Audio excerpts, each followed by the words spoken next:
What is going on, guys? It's Marcus from Discover Ignite, and today we're talking about career advice for success. Now, a lot of us, we spend about 50% of our time, of our lifetime, actually picking a career at a young age and then trying to be successful at that career throughout our life. Now, a lot of us may ask, how can we be successful in our careers? And I've had multiple careers in my life and have been successful in all of them. Now, no, I was, not horribly bad in careers. That's why I switched. I just hit the ceiling, right? As soon as I hit the ceiling in a career, I felt like I had to keep growing. I had to find something else and adapt to my environment and create a situation to where I can continue to grow.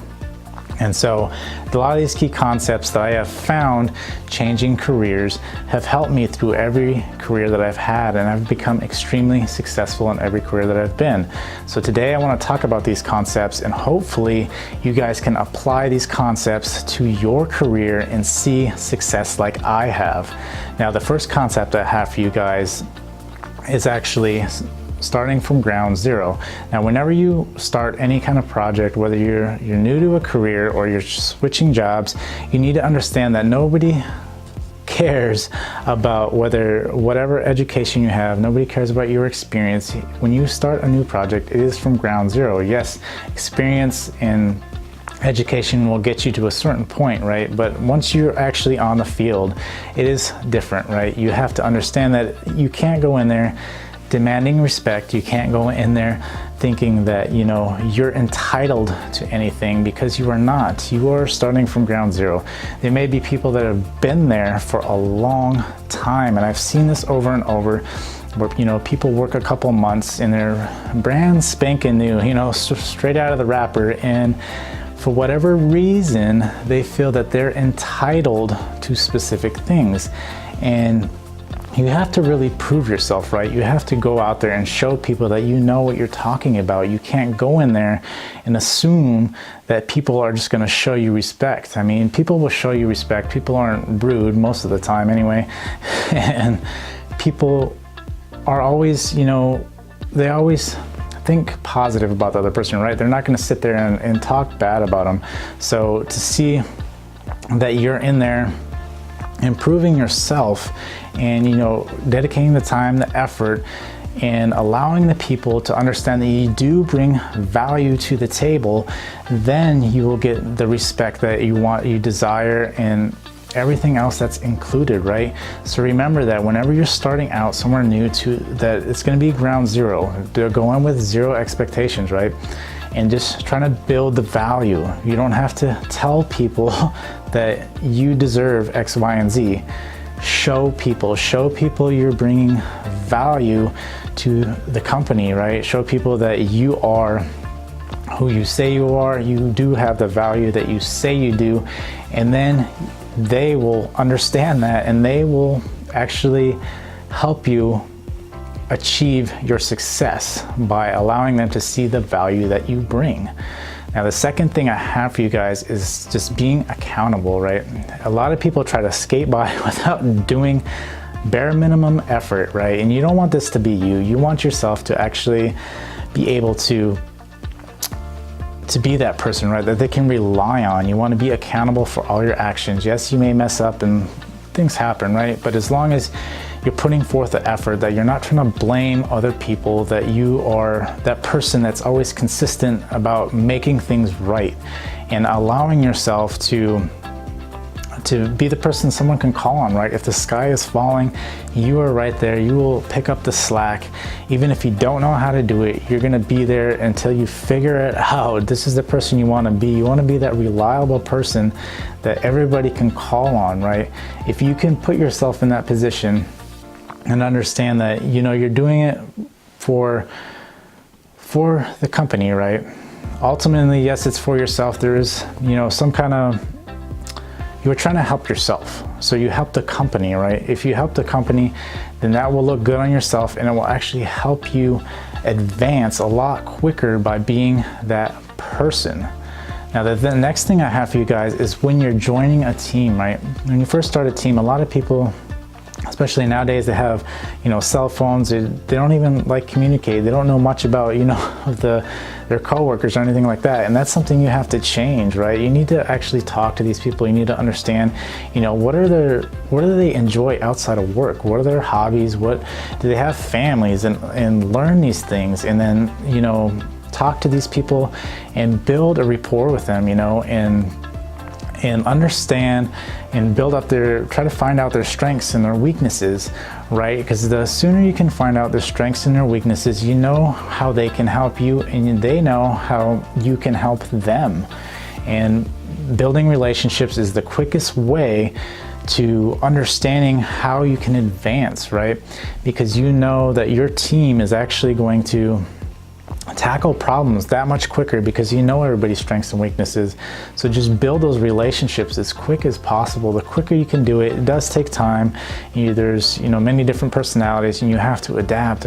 You have to do it in a way to where you guys are efficient and you guys are just knocking out the problems, right? And if you do have issues that were conflicting, everybody's may have some conflicting traits that they don't get along with specific people, but you have to understand that it's still just a job, right? Guys are still trying to complete whatever problem is trying to be solved. So you need to put your differences aside and build relationships if at all possible. Now, the next thing I have for you guys is to actually look for pain points, right? There's a lot of pain points in different companies that people don't address, they neglect, and it can lead to some really bad things, right? But if you can be the person that can identify that pain point, and aside from your daily tasks, whatever you have to do, if you have any downtime, you should actually look at these pain points and see how you can solve these pain points, right? A good example is as a particular project I was working on, there was a pain point, a major pain point that should have never been neglected, but had been neglected for years. There was no standards, there was nothing written on this particular pain point. So that's why nobody wanted to address it and fix it, right? But during my spare time, I actually started working on that pain point, and I found that I was able to mold a completely different position for myself, a secure position, allowing myself to work on this particular pain point. I've created massive structure that actually benefited the company, and instead of being a pain point, it was actually something that people wanted to show other people and be able to allow them to create a new standard, and it was fantastic, and allowed me to again do what I wanted to do with that pain point, and allow me to grow in something that I had a lot of interest in. That initially it was hard, right? Because I had to build everything out, but identifying that pain point and just working on those pain points, get out your regular daily task, and then come back to that pain point and continue to work on that. And then maybe one day you can bring it up and say, hey, I've worked on this pain point and it actually is not that bad anymore. I've actually structured it in a way that everybody else can get some value out of it, right? And then once you provide the value, instead of that pain point being a pain point and actually having value, that it's something that they can show the client or whoever else and allow them to get great benefit out of it, right? So that is another great thing I think would help you guys. And the last thing I have for you guys would be to be confident, right? You need to go in there and be confident. Yes, you may not have the skills that you initially had going into a position, but you have other skills, right? You may be a good communicator. You may actually be a good writer. You may have other skills that you've picked up throughout your journey that are, way more advanced than some other people you're working with, right? Now, your main skill level may not be as great or as more experienced as some of these other people, but you do have other attributes that are possibly way better. And I've noticed that as long as you can continue to communicate and be effective while using those other skills, you can actually cause yourself to leapfrog many positions. And I've actually used this to help me get promoted, every year, when a lot of people just weren't getting promoted, and I was still able to stand out by doing this and allowing myself to to keep pushing forward and using my other skills. And whenever I had the chance, the opportunity to expose those other skills, I would expose those other skills. And that is something I think would greatly help you when transitioning, is to adapt and use those additional skills that you actually are experienced in into whatever everyday tasking that you have. And one last bonus tip I have for you guys is to continue with your education, right? A lot of people think education just ends like right after high school or college, and they don't pick up another book, or they don't want to learn anymore. They figure their learning is done, and this is gonna sink your ship if you don't allow yourself to continue to grow, right? Because you'll have that one person that's continuing to push themselves, continuing to learn, that will leave you in the dust. And this is not where you want to be. You want to be constantly sharpening your blade, sharpening your skills, make sure those skills don't get dull, and constantly be doing something to improve it. Try to do, at least an hour a day, or if not more, during the week, a couple hours a week. Dedicate that time to make sure you're sharpening that blade, to make sure that no matter what, you are up to par, and that you can handle whatever new issues or problems may be coming, because you have learned a new skill.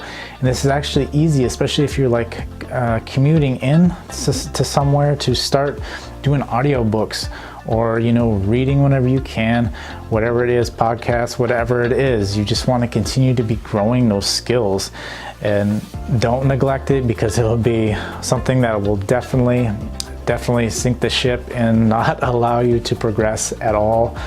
And I just hope that these tips actually help you guys in your success, in your route to being successful in your career. So if that has, please give it a thumbs up.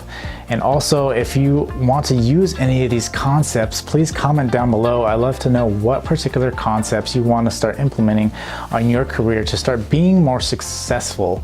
And if you know anybody who gets something out of this video, please share it with them. And until next time, I will see you guys later.